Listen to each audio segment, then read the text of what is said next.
दीपिका, हरे कृष्णा दीपिका। जी कैसे? हाँ मैं ठीक हूँ। हेलो। हाँ दीपिका, हरे कृष्णा। हरे कृष्णा जी। हरे कृष्णा। हरे कृष्णा। हरे कृष्णा। ओम अज्ञानतिमिरान्धस्य ज्ञानाञ्जनशलाकया चक्षुरुन्मिलितं येन तस्मै श्रीगुरुवे नमः। नमो महावदन्याय कृष्ण प्रेमप्रदायते कृष्णाय कांत नमोस्तुते।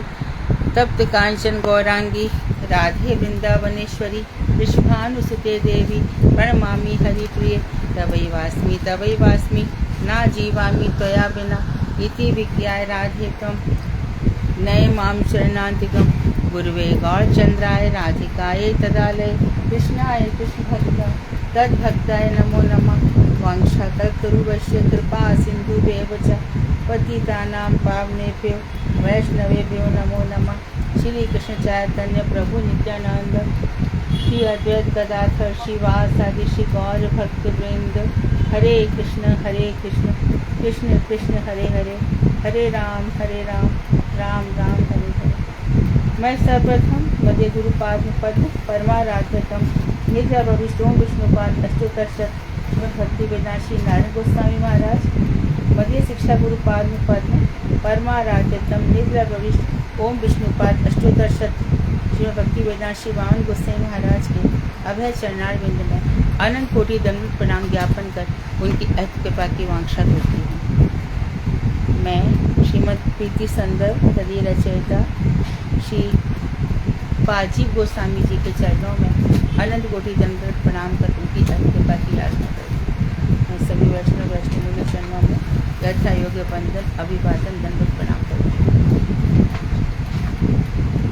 प्रीति चल रहा है हमारा श्रीमद् भागवत से प्रीति संदन अर्थात प्रयोजन तत्व। प्रयोजन अर्थात केवल एक प्रयोजन भगवान के साथ हमारा प्रीति ही एक प्रयोजन है। बहुत सारे साध्य साधन है, साध्य बहुत से लोग बहुत सारे साध्य निश्चित करते हैं जीवन में। कोई कर्म करता है, कोई तपस्या करता है, किसी को इंद्रियों का भोग चाहिए और जिसकी जैसी इच्छा रहती है उस हिसाब से वो साधन भी करता है। लेकिन श्रीमद् भागवत में बताया गया है कि जो हमारे परमात्मा है, जो हमारे भगवान है, उनके साथ प्रेम होना ही हमारे जीवन का प्रयोजन है, हमारी साधनाओं का प्रयोजन है। तो इसी संदर्भ में हम धर्म अर्थ काम मोक्ष चारों पुरुषार्थों से आगे बढ़ कर के जो परम प्रीति है, ये प्रीति किसके अनुगत में करनी है, किसके फॉलोअप में? हमारे आचार्यों ने भजन किया, भजन करके कुछ हमें बतलाया। ऋषियों ने मुनियों ने तपस्या करके हमें मंत्र बताए।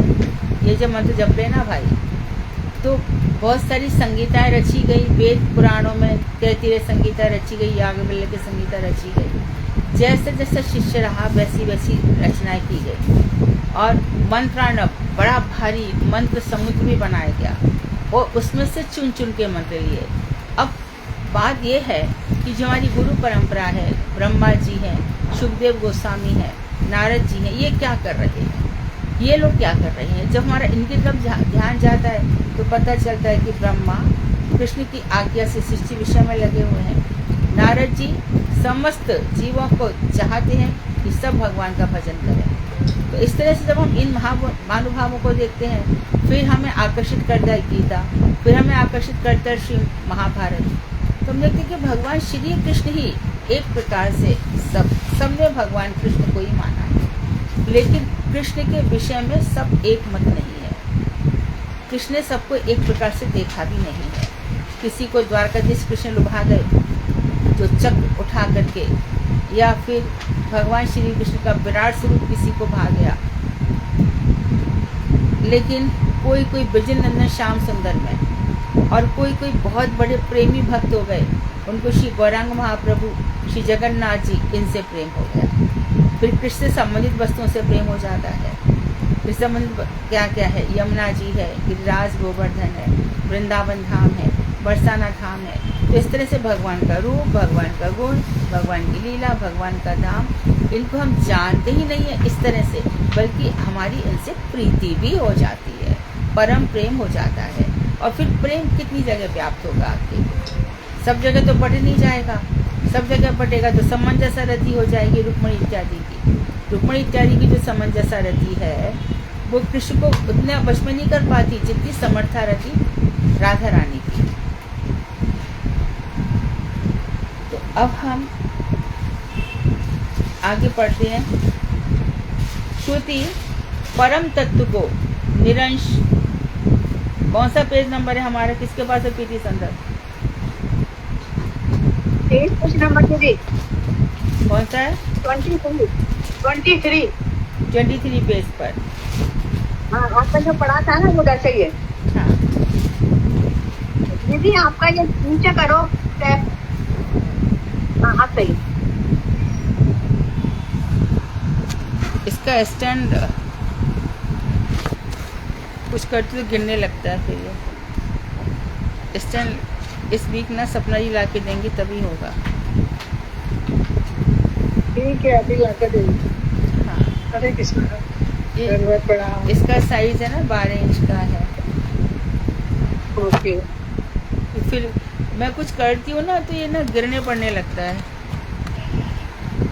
ऐसा आज और झेल लो, नेक्स्ट। हाँ, सपोर्ट मैंने पीछे कोशिश करी लगाने का, लेकिन गिर जाता है। ठीक है।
तो हम लोग सबका तो रिस्पॉन्सिबिलिटीज तो रहता ही है ना।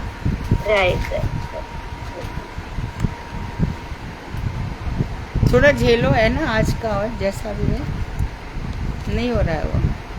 माधु जी आप आवाज म्यूट है, आप म्यूट है मेरे जी, म्यूट बंद कीजिए।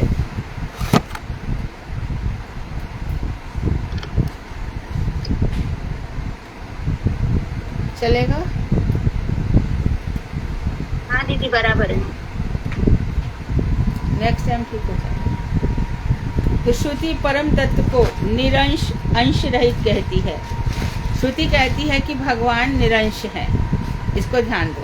और भगवान कह रहे हैं ममई वांशो जी, मेरा अंश है। और श्रुतियाँ कहती है कि भगवान निरंश है, उनका कोई अंश नहीं है। वह निरंशत्व दो प्रकार का है। एक है परतत्व, केवल आनंद है। जो निरंश है भगवान, वो मात्र आनंद है, सच्चिदानंद। वो भगवान सत्य स्वरूप है, चित्त स्वरूप है, आनंद स्वरूप है। ओम तत्सत गीता कहती है। वो जो तत् है वो कैसे सत, उनकी नित्य सत्ता है। बहुत से लोग हैं जैसे कि आर्य समाजी हैं, उनके पास बोलने को कुछ क्या बोलेंगे, वो लोग बोलेंगे वेदों के मंत्र से वो यज्ञ इत्यादि तो करते हैं रोज, लेकिन मूर्तियां विश्वास नहीं करते। तो ओम तो वो कहते ही है ना। ओम प्रणव है। प्रणव का क्या अर्थ है? नव नवायमान, जो नव नवायमान रूप में अनुभव होता है, नित्य नवीन। तो जो भगवान है वो सत्य स्वरूप है, चित परम चेतन है और आनंद स्वरूप है। तो जो पर तत्व है केवल आनंद है। इस प्रकार जो श्रुति कहती है वह उसके केवल विशेष रूप का ही निर्देश करती है। उसे निरंश कहकर वह मुख्यावृत्ति में प्रवृत्ति रखती है। इसको ऐसे समझो, जो श्रुति कह रही है, जो वेद मंत्र कह रहे हैं कि भगवान निरंश है, तो वो विशेष कह रही है। विशेष मतलब एडजेक्टिव, विशेषण। जैसे कि मैं कहूँगी घोड़ा काला है, तो घोड़ा क्या हो गया? विशेष, और काला क्या हो गया? विशेषण। तो यहाँ पर श्रुति विशेष को बता रही है, जो निरंश कह रही है विशेष, विशेषण नहीं बता रही, भगवान विशेष कह रही है उनके विशेषण के विषय में, अर्थात परमानंद आनंद स्वरूप है। उनका विशेषण नहीं बताया, परमानंद आनंद है, उनका कोई अंश नहीं है। दूसरे स्वरूप शक्ति विशिष्ट आनंद मूर्ति पर तत्व को जो निरंश कहती है, वह प्राकृत अंश शून्य होने के अभिप्राय से कहती है। इसका ये मतलब है कि प्राकृत अंश अर्थात जीव जगत भगवान का अंश तो है, लेकिन भगवान इस प्राकृत अंश से रहित है। जब निरंश कहती है तो भगवान से ये शुद्ध, सभी आत्मा शुद्ध है। लेकिन कोई कहेगा कि ये रावण जैसे एक अभी भगवान से निकले हैं क्या? निकले सभी है भगवान से, लेकिन शुद्ध स्वरूप जो है वो भगवान का अंश है। तो भगवान ने गीता में भी कहा गया है, गीता में भी कहा है कि जो मेरा भक्त होता है उसमें मेरी शक्ति समझो। जो इस संसार में विशिष्ट कार्य करता है वो मेरे ही प्रभाव से करता है। तो बाकी लोग जो और है, तो उन लोगों को उनकी चेतना वस्तु, जो चेतना है उनकी इतनी अधिक नहीं है, इसलिए भगवान को निरंश कहा गया है।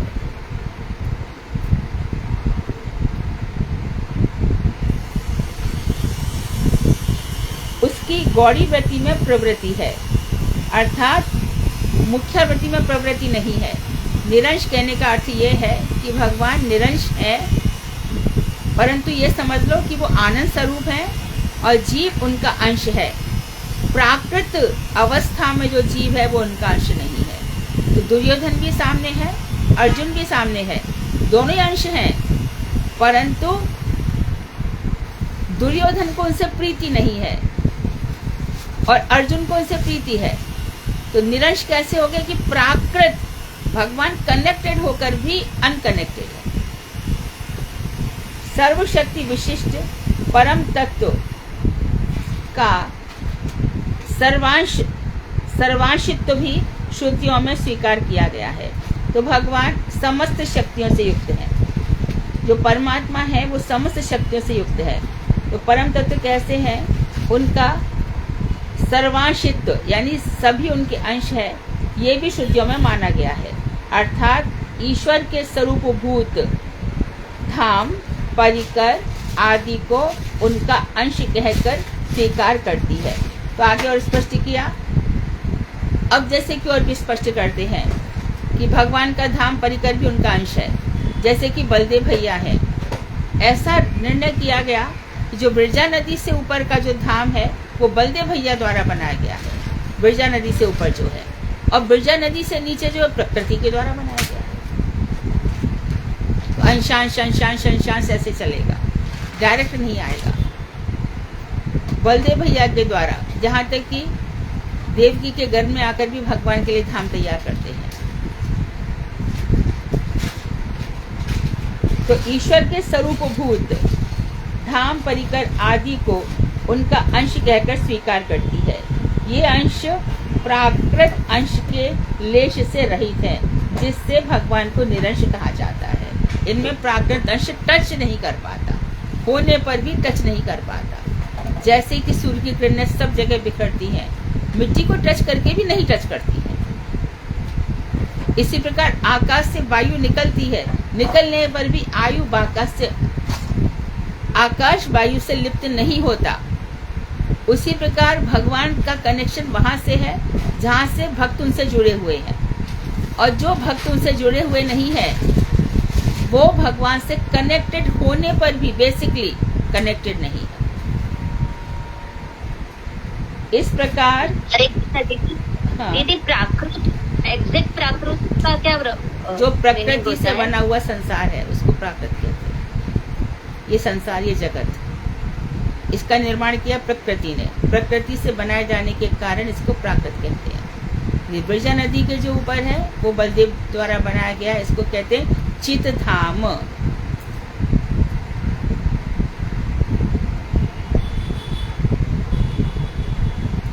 इस प्रकार जीव जब परम तत्व का रश्मि स्थानीय अंश निश्चित होता है, तब वह संसार दशा में रहे या जीवन मुक्त अवस्था में रहे अथवा मुक्तावस्था में रहे, समस्त अवस्थाओं में उसके अंश जीव में कर्तृत्व और भोक्तृत्व आदि स्वरूप धर्म समूह भी सिद्ध होते हैं। तो इस तरह से ये सिद्ध होता है कि बेसिकली भगवान निरंश है, लेकिन सब में उनका अंश है, चाहे वो जीवन मुक्त अवस्था में रहे, चाहे वो मुक्त अवस्था में रहे, चाहे प्राकृत अवस्था संसार दशा में रहे।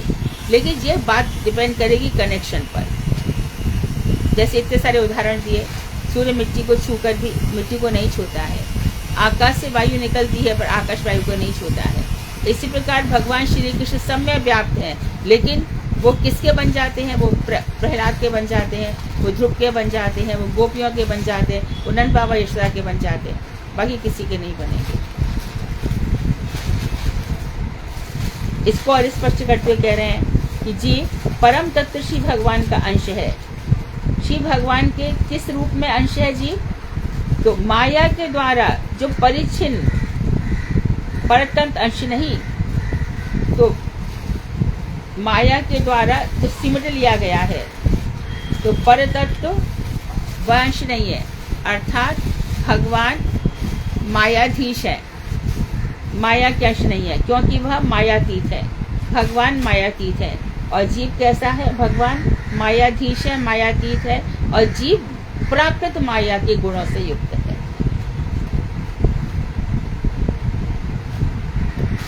प्रकृति की साम्य अवस्था में तीनों गुण रहते हैं, सत्वगुण, तमोगुण और रजोगुण, और जीव साम्य अवस्था में,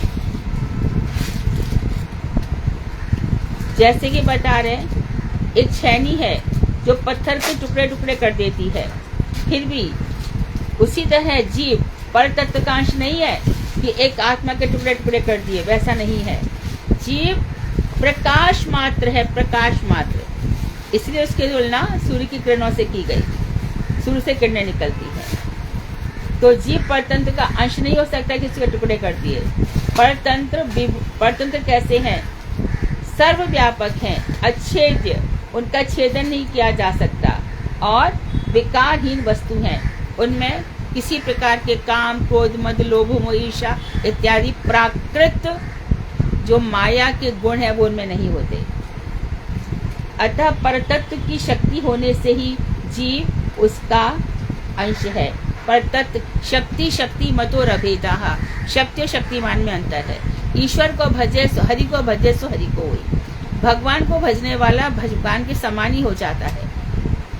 तो जो भगवान का भजन करते हैं उनमें कई बार बताया कि गुणाष्टक आ जाता है, वो अजर हो जाते, अमर हो जाते, विषय हो जाते, अभय हो जाते हैं, अमृत आनंद स्वरूप हो जाते हैं, सत्य संकल्प हो जाते हैं, अभित पापत्म हो जाते हैं, उनसे कोई पाप नहीं होता, और वो जो कुछ सोचेंगे वह सत्य होगा।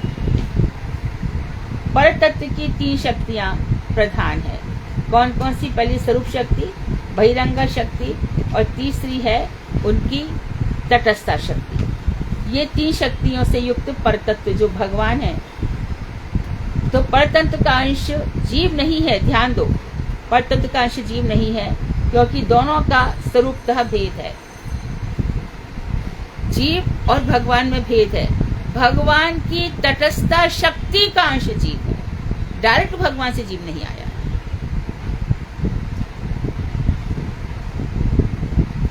भगवान की तटस्था शक्ति का अंश जीव है, इसलिए दोनों में भेद है।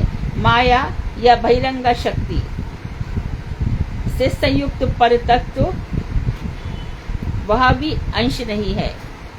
तो जो माया है या इसको बहिरंगा शक्ति कह लो, ये दोनों भी परतत्व का अंश नहीं है। कैसे? ये भी बता रहे हैं, क्योंकि श्री भगवान ने 8 प्रकार की अपरा शक्ति अर्थात माया से जीव शक्ति को पर शक्ति कहकर, जीव शक्ति को पराशक्ति कहकर उससे पृथक बताया है। और आगे स्पष्ट कर रहे हैं, अपरिमितस्त्वन्या प्रकृतिम विद्धि में पराम। गीता में कहा गया है 7वें श्लोक का 7वें अध्याय का 5वां श्लोक। जीव स्वरूप शक्ति मेरी परा अर्थात माया से उत्कृष्ट पृथक शक्ति है। माया शक्ति अलग है और जीव शक्ति अलग है।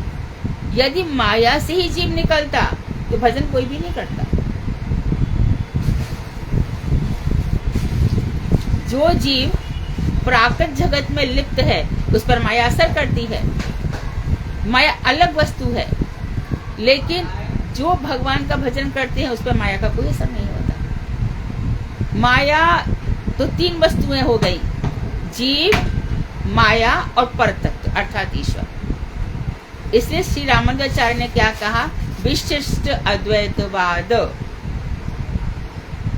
भगवान जो विशेष हैं उनके दो विशेषण हैं, क्या क्या, जीव और जगत। और माया ने कह के जगत कहा। जीव इस जगत में रहता है जिनके द्वारा वह संपूर्ण जगत धारण हो रहा है, अर्थात माया से उत्कृष्ट पृथक शक्ति है। और जिसके द्वारा यह जीव क्या करती है, मया प्रकृति, मया मेरे द्वारा यह प्रकृति इस सारे जगत को धारण करती है।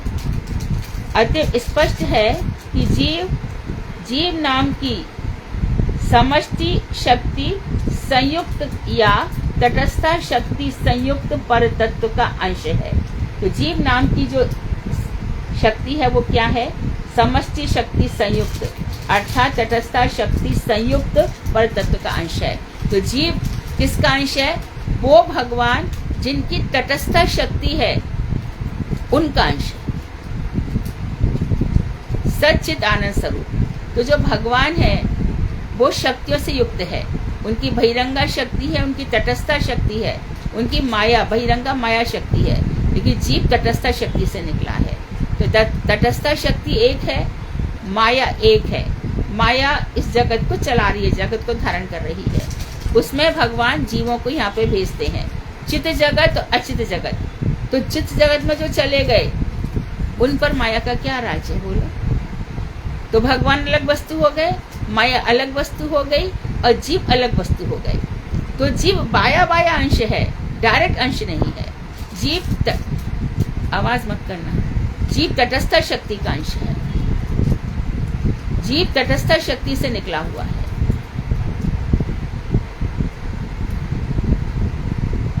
आगे और भी स्पष्ट कर रहे हैं कि सूर्य की रश्मि की भांति जीव परतत्व की शक्ति का रश्मीय स्थानीय अंश है। जैसे कि सूर्य की किरणें निकलती हैं, इसी प्रकार भगवान की तटस्थ शक्ति से जीव निकलते हैं। रश्मि सूर्य मंडल के बाहरी विद्यमान रहती है, सूर्य में घुस नहीं जाती है। कोई किरण सूर्य में अंदर प्रवेश नहीं कर सकती। उसी प्रकार जीव भी कभी ब्रह्म नहीं बन सकता। जीव भी परतत्व के आश्रित होते हुए भी उनसे पृथक ही अवस्थान करता है, उनमें मिल नहीं जाता। जैसे सूर्य की रश्मियां उनसे कभी नहीं मिल पाती। तो बहुत सी बातें हुई है। बहुत बार ये होता है कि यद गत्वा न निवर्तन्ते तद धाम परमम मम। जहाँ जाकर जीव वापस नहीं आता वो मेरा धाम है। तो कुछ जीव ऐसे हैं जो बिरजा नदी के उस पार चले जाते हैं, क्योंकि वो वैकुंठ अवस्था को प्राप्त होते हैं।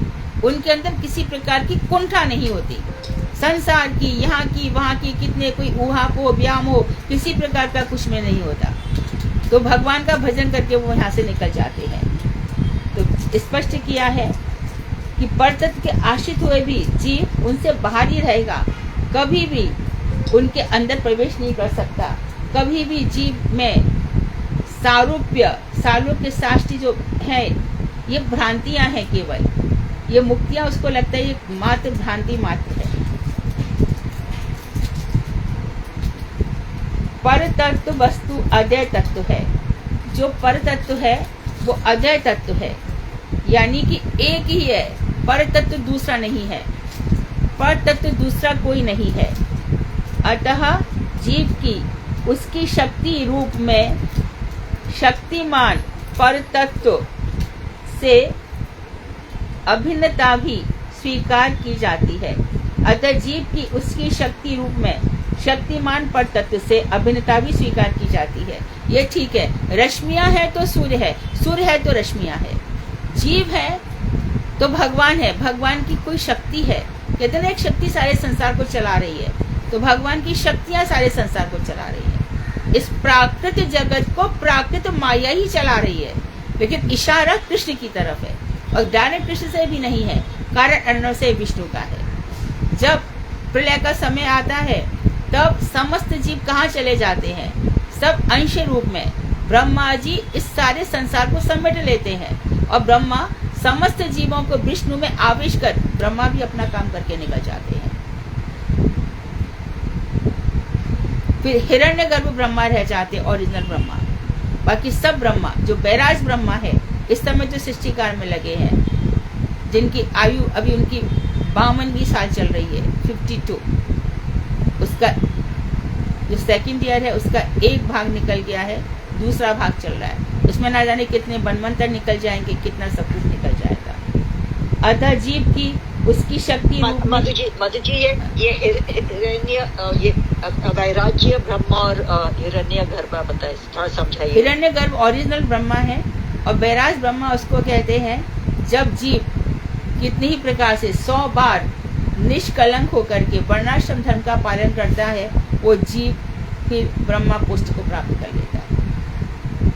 और हिरण्य गर्भ और वो ओरिजिनल ब्रह्मा है, जो ओरिजिनल ब्रह्मा है, उन्हीं से प्रेरणा और शिक्षा लेकर के ब्रह्मा जगत को चलाते हैं। हिरण्य गर्भ ओरिजिनल ब्रह्मा भगवान से। तो ओरिजिनल ब्रह्मा तो अवतार रहते हैं क्या? जो ब्रह्मा विष्णु महेश है ना, ओरिजिनल अवतार नहीं है, भगवान के अंश है। अच्छा, तो जो ओरिजिनल वो माया शक्ति से, वो माया शक्ति से नहीं है। कोई ब्रह्मांड में जब लायक जीव नहीं रहता तो ब्रह्मा तो भगवान ही ब्रह्मा होके आते, वो नहीं है ना। वो भी तो कभी कभी हाँ, कोई जीव लायक नहीं होता, योग्य नहीं होता, तो भगवान ही ब्रह्मा का काम संभालते हैं। और फिर वो तो उनको फिर क्या, कौन सी ब्रह्मा बोलते हैं? उनको ईश्वर कोटि ब्रह्मा है वो। अजय, ईश्वर कोटि ब्रह्मा, ईश्वर कोटि ब्रह्मा। अच्छा, और फिर ये वैराज्य ब्रह्मा जो जीव आता है, ये जीव कोटि ब्रह्मा सृष्टि संभालने के लिए। हाँ। अच्छा, अलग अलग ब्रह्मांड, अलग अलग ब्रह्मांडों में अलग अलग ब्रह्मा है। अच्छा, और वो जो दूसरे ब्रह्मा जो आप बोले थे, वो कौन से ब्रह्मा है? वो ओरिजिनल ब्रह्मा है। हाँ, वो हिरण्यगर्भ ब्रह्मा है। हिरण्यगर्भ ब्रह्मा जो हर यूनिवर्स में होते हैं, ब्रह्मा विष्णु महेश, वो ब्रह्मा है। हाँ, जो ये कहा जाता है ना कि ब्रह्मा विष्णु महेश में कोई अंतर नहीं है, वो ओरिजिनल है सब। हाँ। तो अच्छा, ठीक है। अतः जीव की उसकी शक्ति रूप में शक्तिमान परतत्व से अभिन्नता भी स्वीकार की जाती है। तो जीव से उसकी शक्ति रूप में, तो भगवान शक्तिमान है और जीव उनकी तटस्था शक्ति का अंश है। ये समझना चाहिए कि जीव डायरेक्ट भगवान का अंश नहीं है, भगवान की तटस्था शक्ति का अंश है। चैतन्य अंश में ही यह अभिन्नता है। तो जब बात कही जाती है कि जीव भगवान एक ही तो है, बस इसी में कि वो सच्चित आनंद स्वरूप है और जीव भी सच्चिदानंद है, उच्चित स्वरूप है, अणुचित, वो विभुचित है। जीव में चेतना अवस्था है।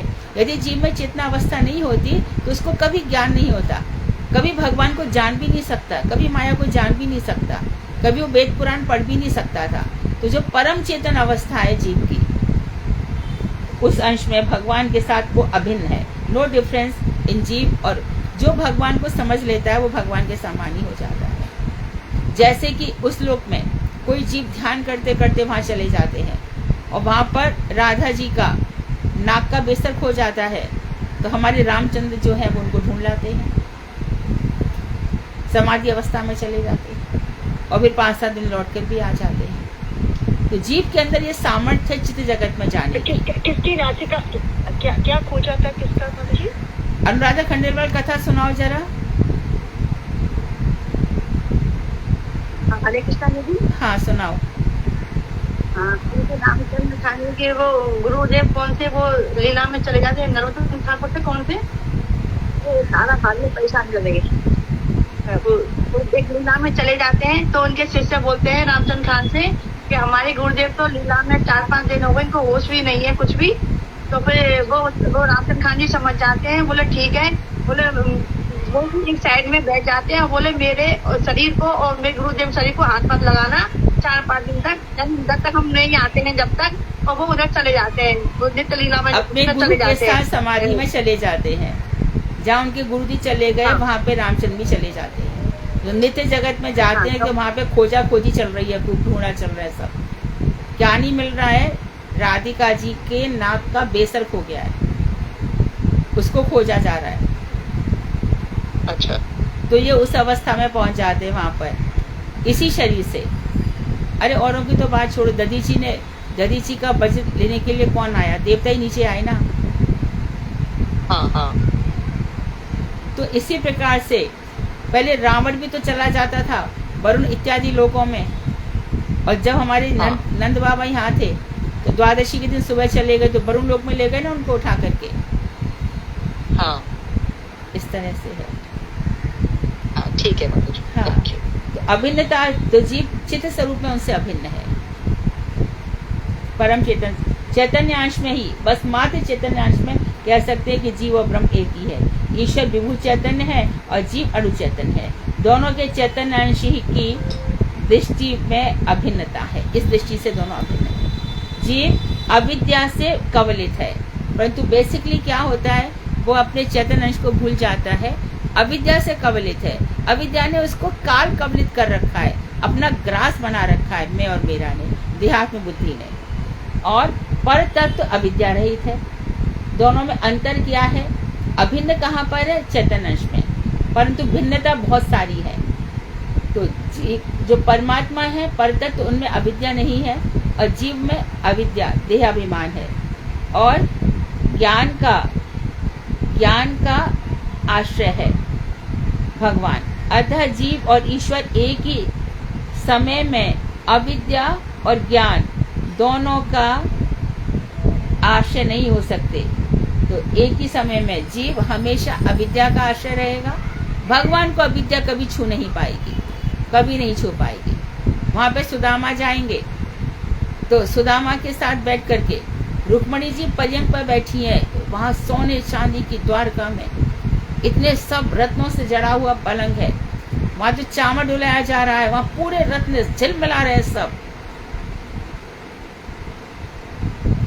सुंदर चंदोवे लगे हुए हैं। इतनी सुंदर वहां पे जो पलंग के ऊपर है, बड़ी सुंदर जो ओढ़ना है पलंग के ऊपर, वो बहुत सुंदर अद्भुत है।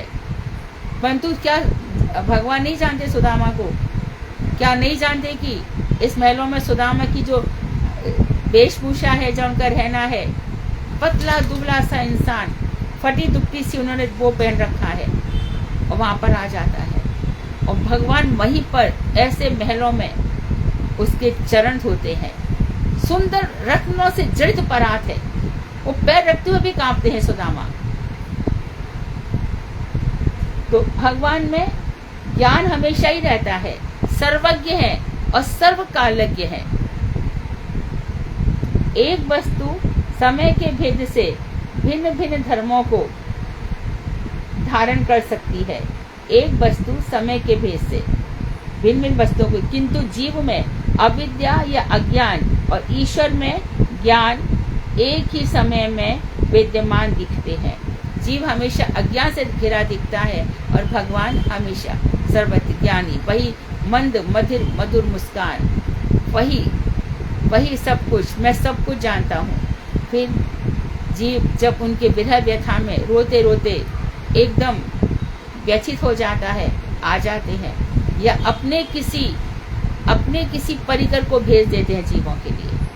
अद्वैताचार्य ने महाप्रभु से यही कहा था, इस समय जीवों की क्या हालत हो रही है, आप आइए ना, देखिए संसार में क्या हो रहा है, मुझे इन जीवों पर दया आ रही है। आप नहीं आएंगे तो मैं संसार को तोड़ मरोड़ के रख दूंगा, सारी पृथ्वी को घुमा डालूंगा।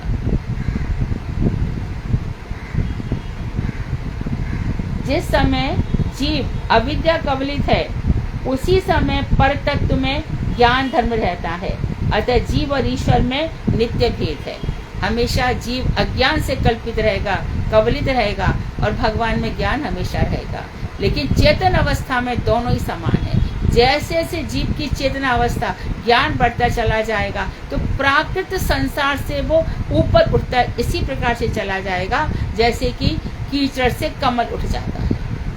इसलिए भगवान के चरणों को और महापुरुषों के चरणों को कमल से तुलना की जाती है, अर्थात संसार में रहते हुए भी जो जीवन मुक्त अवस्था में है। तो ये बात पड़ी। और दूसरी बात, जीव भगवान का अंश है, लेकिन किस स्थिति में? जब वो भगवान से संबंधित है।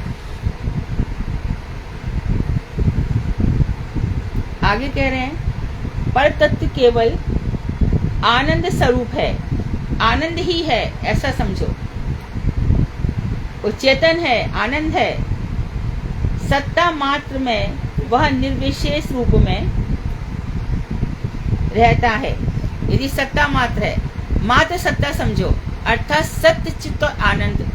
खाली सत्य ले लो तो सत्ता है, फिर चित्त ले लो वो परम चेतन है, फिर परम आनंद। लेकिन क्या होता है, अक्सर लोग सत्य और चित्त स्वरूप तक ही पहुंच पाते हैं, जो भगवान का आनंद स्वरूप है उस तक कोई पहुंच नहीं पाता। यदि आनंद तक पहुंच जाए तो किसी के जीवन में दुखी नहीं रहेगा, इनफैक्ट उसका जन्म ही नहीं होगा। सुखदेव गोस्वामी पहले निर्विशेष अवस्था तक पहुंचे थे, लेकिन जैसे उन्होंने श्लोक सुना बरहा पीडम नटवर बपू, वैसे एकदम मोहित हो गए। सनत कुमार पहले निर्विशेष, हाँ भगवान है, सत्ता है, लेकिन उनका कोई वैशिष्ट नहीं है।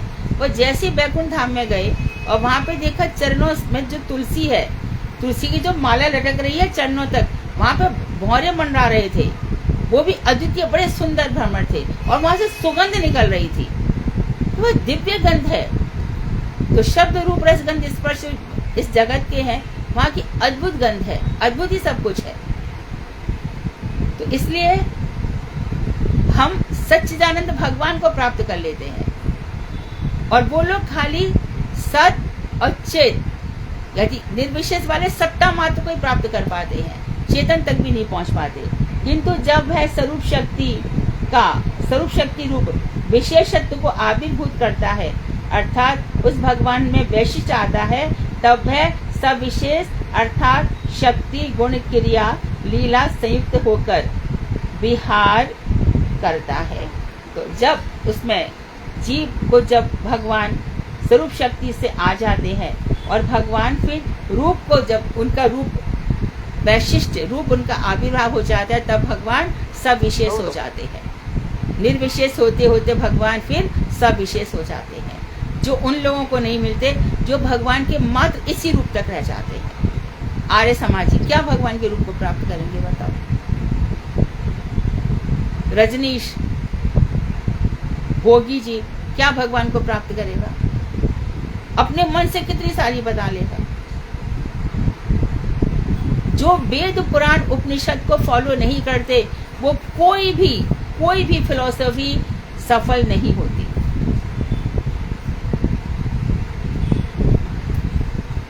ये ध्यान रखना। ऐसा नहीं था कि जिस समय भागवत पुराण था उस समय क्या कर्म मीमांसा नहीं थी, सांख्य योग नहीं था, योग पतंजलि का योग भी था। ये सब निरस्त क्यों हो गए? क्योंकि अधूरा ज्ञान था और ये ज्ञान सब काल कमलित हो जाता है अधूरा ज्ञान होने के कारण। तो ये लोग निर्विशेष जो है भगवान की सत्ता तो मानते हैं, लेकिन जो भगवान का विशेष रूप है, भगवान श्यामल है, सुंदर है, उसको नहीं मानते। वो कहते कि अच्छा रामकृष्ण को तो मानते होंगे, हाँ है, ईश्वर थोड़ी है, ऐसे कोई थोड़ी ना आएगा। क्रिया लीला संयुक्त होकर वो विहार करता है। यहाँ पर तत्व को निरंश कहा जाता है, वहाँ उसका विशेष रूप ही ग्रहण किया जाता है। जहाँ पर तत्व को निरंश कहते हैं वहाँ विशेष रूप है, अर्थात स्वरूप शक्ति विशेषणों को धारण करने पर जब उसे निरंश कहा जाता है वह प्राकृत गुण रूप रंश रहित कहना होगा। तो जब भी हम भगवान को कहते हैं निर्विशेष है भगवान, निर्गुण है, तो इसका मतलब ये है कि वो संसारी नहीं है। जैसा कि सबने कह दिया हाँ राम आए थे, कृष्ण आए थे, वो भी यहाँ पर अपना काम करके चले गए, ऐसा जो मानते हैं वो सबसे बड़े अपराधी है, क्योंकि भगवान यहाँ पर आने पर भी भगवत्ता कभी नहीं खोएंगे। राम यहाँ पर जब जब आएंगे सबका उद्धार करेंगे, कृष्ण जब जब आएंगे सबका उद्धार करेंगे। और ये महामूर्ख लोग ब्रह्मवादी मायावादी समझते हैं कि वो भी एक व्यक्ति थे, आए और चले गए।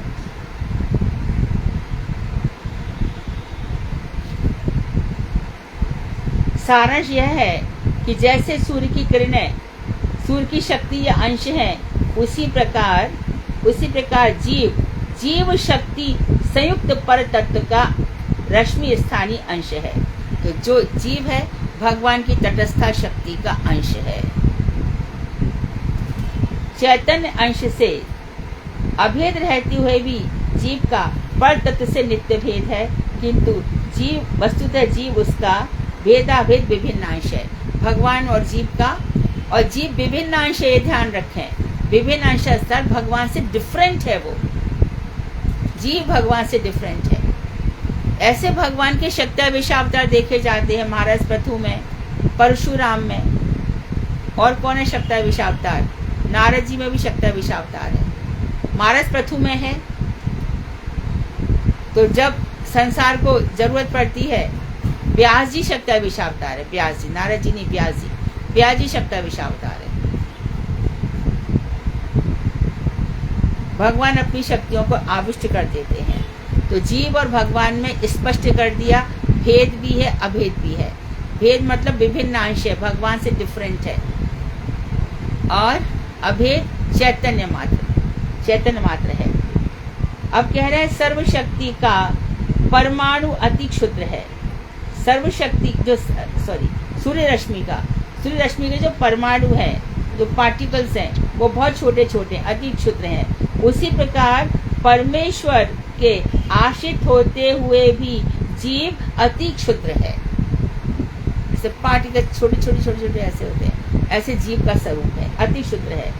उसके कर्तृत्व और भोक्तृत्व आदि स्वरूप धर्म जीव के परिमाण अनुरूप परमेश्वर की शक्ति के अनुग्रह से सामान्य रूप से संपन्न होते हैं। तो जो जीव है अति क्षुद्र है, लेकिन जो उसका कर्तापन है या भोक्तापन है, वो दोनों ही जीव का जैसा परिमाण होता है, परिमाण अर्थात हाथी में भी आ जाते हैं उसके अनुसार भगवान का, और चींटी में भी है। तो उसके अनुसार जो भगवान का प्रकाश है, यानी कि अंश प्रकाश, वो रूप धारण कर लेता है। कैसा? जैसा उसने किया है या भोगा है।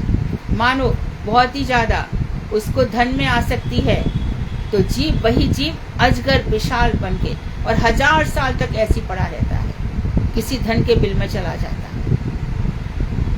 हाथी बहुत कामुक है, कई प्रकार की स्त्रियों का संग चाहता है, तो ऊपर तो कर्म का भोग ही आया, बचा हुआ कर्म यहाँ पर लेकर के आ जाता है। इसी प्रकार जिन लोगों के धन इत्यादि इस समय दिखाई पड़ रहे हैं, वो कौन है? पिछले जन्म में बहुत दान पुण्य इत्यादि कराए हैं, स्वर्ग भी भोग आए हैं, बचा हुआ पुण्य लेकर के आए हैं। इसी प्रकार से और भोक्ता क्या है? जो हमें दिखाई देते हैं अपंग इत्यादि, बहरे लूले लंगड़े, ये सब वही है, बचे हुए पाप को लेकर के आए हैं। ये सब यही घूमते रहते हैं, कभी स्वर्ग जा रहे, कभी स्वर्ग चढ़, कभी नरक डुबाए। ये माया है, ऐसी ही है। तो जीव का जैसा परिमाण होता है और जैसा उसका कर्म होता है, कर्म भोगता है, कर्म से ही जीव भोगता है। और वो आत्मा तो कुछ भोग नहीं करती, पर जीव को अपने सूक्ष्म शरीर में लगता है कि मैं भोग कर रहा हूँ। अरे बड़े कष्ट भोग रहे हैं भैया, उसी में खोया रहता है। जीवों के प्रकृति विकार में कर्तृत्व आदि परमेश्वर की माया शक्ति के अनुग्रह से निष्पन्न होते हैं। जीवों के जो प्रकृति विकार में कर्तृत्व आदि, जो प्रकृति से जो कर्तापन है, भोक्तापन है, वो किससे हो रहे हैं? माया शक्ति के अनुग्रह से। ये सब दुर्गा मतलब माया। बहिरंगा शक्ति कौन है? दुर्गा। ये दुर्ग में जो पूरे दुर्ग को, संसार रूपी दुर्ग को चला रही है। यहाँ पर क्या कर रही है? वो किसी को अवार्ड दे रही है और किसी को दंड दे रही है। यहाँ पे उनका दंड का प्रावधान अधिक है, यहाँ कोई सुखी नहीं।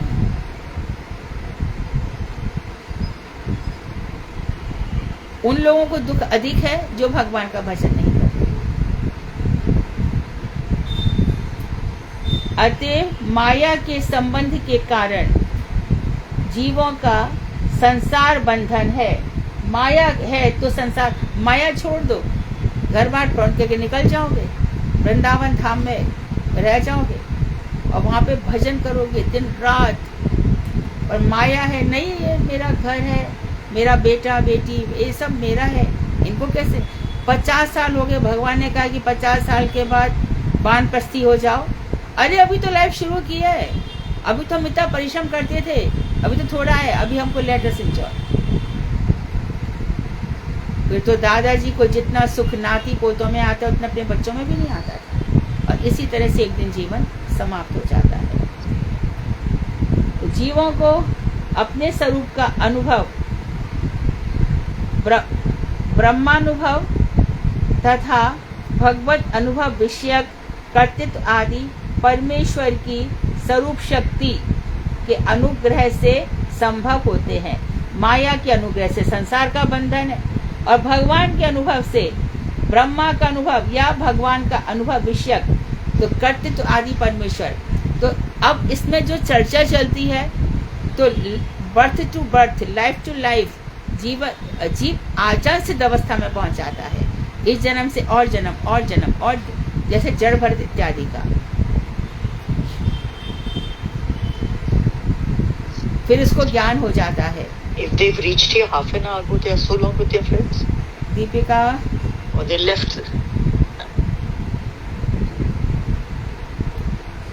हाँ सॉरी माता जी, मैंने करना बंद कर दिया क्योंकि मैं बोल रही थी कि मेरी सिस्टर हॉस्पिटल में, तो मैं यही हूँ। तो भगवान के अनुग्रह से संभव होते हैं। बृहदारण्यक श्रुति, बृहदारण्यक उपनिषद में क्या कहा गया है? वहाँ कह रहे हैं जब ब्रह्म को जानने वाला व्यक्ति के लिए आत्मा ही सब कुछ प्रतीत होता है, तब वह किसके द्वारा किसको देखता है या अनुभव करता है। ब्रह्मलीन व्यक्ति जब ब्रह्ममय हो गया तब वो किसको देख रहा है और क्या देख रहा है। इससे यह स्पष्ट ज्ञात हो जाता है कि परमेश्वर की स्वरूप शक्ति के अनुग्रह से, उनकी कृपा के बिना ब्रह्मविद व्यक्ति उसका दर्शन करने में समर्थ नहीं हो सकता। भगवान की कृपा से ही भगवान का अनुभव किया जा सकता है। भक्तों का जीवन भगवान चलाते हैं, और भक्तों के अतिरिक्त जितने भी लोग हैं उनका जीवन माया चलाती है। वो कभी खुश होता है, कभी दुखी होता है। भक्त इन सब से ऊपर उठकर मात्र ब्रह्म को रियलाइज करता है। इसी को कठोपनिषद भी कह रहा है। क्या कह रहा है? कि जिसको श्री भगवान अपने दर्शन के लिए वरण करते हैं वही उनको प्राप्त करता है। यमवेश ब्रुणुते तेन लभ्य, भगवान ने जिसका चयन किया वही उनको प्राप्त कर सकता है, और कोई नहीं। और भगवान किसी का चयन क्यों करे? वो तो माया में जाने क्या क्या चाहता है, भगवान को तो चाहता ही नहीं। भगवान से सब कुछ चाहता है, भगवान को नहीं चाहता भगवान मुझे ये करो वो करो। ऐसे व्यक्तियों को भगवान अपने जगत में क्यों ले जाएंगे? अतएव स्वरूप शक्ति का अनुग्रह संबंध जिनको प्राप्त होता है, भगवान का अनुग्रह कृपा जिनको प्राप्त होती है, बस उन्हीं की माया दूर हो सकती है। नहीं तो इस माया के बंधन से कोई नहीं हट सकता। देवी हेषा गुणमयी मम माया दुरत्यया माँ में ये प्रपद्यन्ते माया मेता करन्ते। मेरी माया बड़ी बड़ी कठिन है, इसको पार पाना बहुत मुश्किल है। और संसार बंधन उसी का नाश होता है जिस पर भगवान की कृपा होती है। जिनका मत यह है कि मुक्ति में आनंद अनुभव नहीं होता, उनके लिए फिर मुक्ति पुरुषार्थ ही नहीं हो सकती। जिनको पता है कि मुक्ति, क्योंकि सेवा में आनंद है। हम जीवन मुक्त हो गए, हम ही करते हैं, हम तो भैया ये है वो है। जो अपने आप को ऐसा मुक्त मान रहा है उसको आनंद नहीं मिलेगा। परमात्मा परमानंदमय वस्तु के प्राप्त होते हुए भी उसके अनुभव का उनके लिए अभाव है। अनुभव करता न होने से सब निरर्थकता सिद्ध होती है। अनुभव करो, सेवा सेवा का अनुभव, रियलाइजेशन नहीं है ना, सब ऊपर ऊपर से जा रहा है तो उससे कुछ भी प्राप्त नहीं होगा। अनुभूतियां ही नहीं है। जो कुछ हम पढ़ते हैं, सुनते हैं, भजन करते हैं, उनका अनुभव तो हो, तभी तो आनंद आएगा। स्वामी हमारे प्रभुपाद जी विदेश चले गए, 3 बार अटैक आ गया शिप में, और उसके बाद भी चले गए, और वहां पर वृक्ष के नीचे बैठ करके क्या कर रहे हैं, अपनी करताल बजा रहे हैं। परंतु क्या ऐसा उनके अंदर आनंद था, इस आनंद का विस्तार हो गया, उनको कोई कष्ट महसूस नहीं हो रहा है, क्योंकि अनुभूतियां कुछ और हो रही हैं। सारी बातें अनुभूति की हैं। मैं सुख बन जाऊं, यह इच्छा किसी में भी नहीं है, किंतु मैं सुख का अनुभव करूं, वही इच्छा सब में रहती है। मैं सुख बन जाऊं, वही वाली बात है। एक राजा की इच्छा थी क्या, जितना भी है सब सोना बन जाए, मैं सब सोना, तो उसके घर में जो कुछ था, उसकी बेटी बेटा सब सोने के बन गए। अब वो फूट फूट के रोए, तो मेरा जैसा था वैसे ही बना दो। तो अनुभव ही नहीं कर सकता, मैं सुखी बन जाऊं, ऐसा मैं ही आनंद बन जाऊं, मैं सुखी बन जाऊं, तो अनुभव नहीं हो सकता। अनुभव होता है सेवा से। आनंद अनुभव की प्रवृत्ति का अभाव होने से उस पुरुषार्थ के लिए शास्त्रों में जो प्रेरणा या उपदेश है वह भी व्यर्थ हो जाएगा। तो उसके अंदर आनंद अनुभूति का अभाव है, तो शास्त्रों में जो उपदेश दिए गए हैं कि तुम परब्रह्म परमात्मा को प्राप्त करके सुखी हो जाओगे, वो उसके लिए व्यर्थ हो जाएगा, क्योंकि वो सुखी बन जाना चाहता है। उनके मत में जीव का स्वरूप केवल आनंद रूप निरूपण किया गया है। वहाँ अज्ञान और उससे उत्पन्न होने वाला दुख भी नहीं रह सकता। जब अज्ञान और दुख ही नहीं है, तब उसकी निवृत्ति के लिए पुरुषार्थ ही कैसा, पुरुषार्थ करना ही व्यर्थ है। जब हम समझते सब सुख है, तो फिर करने क्या है संसार में? क्या तो साधना करोगे और क्या सब कुछ करोगे, है ना? पुरुषार्थ करना पड़ेगा। इसी बात को विस्तार से इसमें बताया गया आगे, बहुत सुंदर बता रहे हैं। नेक्स्ट क्लास में लेंगे, बड़ा पैराग्राफ है। वांक्षा कर्तृवश्य कृपा सिंधु एव च पतितानां पावनेभ्यो वैष्णवेभ्यो।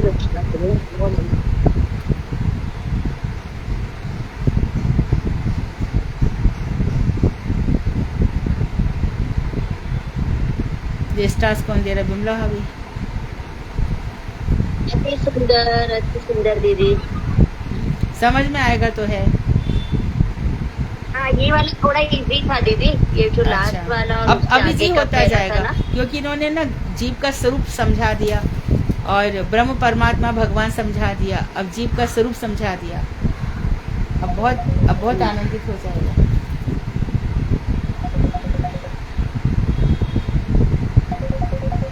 वहाँ ये जब क्यों